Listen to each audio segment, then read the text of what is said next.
it's not a surprise that Vice President Kamala Harris is being blamed for the immigration situation, her and President Biden. But let's listen to this. So she was the border czar, but she never went to the border, right? As border czar, Kamala threw open our borders and allowed 20 million illegal aliens to stampede into our country. Since Kamala was made border czar, the Biden-Harris administration has lost track of an estimated 150,000 children. Okay, so we've heard this term used, and you've probably been flipping through the channels and hearing people debate as to whether she was the czar of the border or not, and who came up with that term anyway. That's not as important. What's important is that Harris was tasked as a point person to address the root causes of migration in the Northern Triangle countries, Central America, Honduras, El Salvador, Guatemala. Whatever her title was, that was her task. The issues included addressing poverty, corruption, domestic violence, and frankly, just keeping people from crossing into the U.S. illegally. Her travels, though, during the time where she was responsible for all of this, appeared to be limited to 2021, aside from one trip to Honduras in 2022.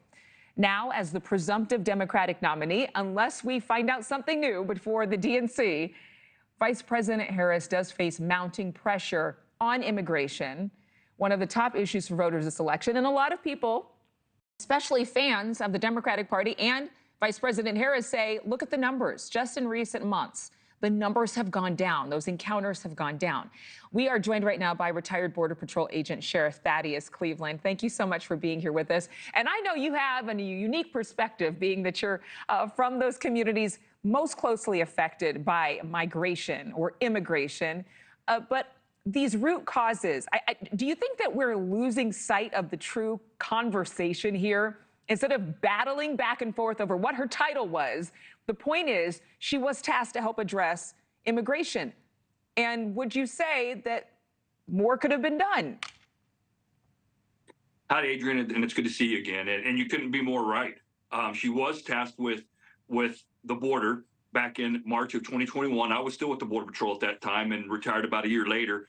And all we saw, during that time before I retired, and actually the 3.5 years up until the last, about 60 days, is a complete dismantling of our border. But to your point, look, we're not talking about immigration, it's border security.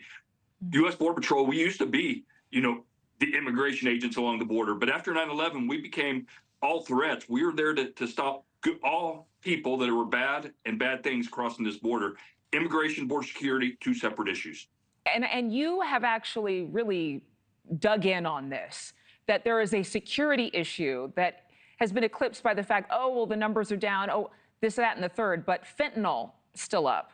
We're still seeing rapes in New York City have gone up 11%, contributed to, in part, by rapes by those who are in this country illegally. Now, in a speech given during a trip to Guatemala in 2021, Vice President Harris, she actually gave a warning to prospective immigrants. Let's listen. I want to emphasize that the goal of our work is to help Guatemalans find hope at home. At the same time, I want to be clear to folks in this region who are thinking about making that dangerous trek to the United States-Mexico border. Do not come. Do not come. The United States will continue to enforce our laws and secure our border. There are legal methods by which migration can and should occur. What are the legal methods, Sheriff? Well, and first, if I can comment on her speech, as you kind of, leaned us into that, there was no, authority behind that voice.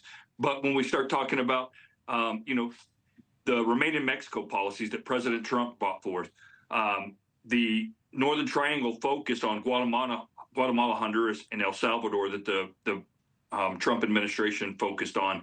And then probably the biggest component we had along the border was when President Trump threatened the government of Mexico that if they did not assist us securing the border, then they would increase tariffs. And I can tell you, I saw those Mexican military personnel patrolling the border, unlike we'd ever seen before. We've never had Mexico's assistance on the border. We can't rely on them, trust me in that.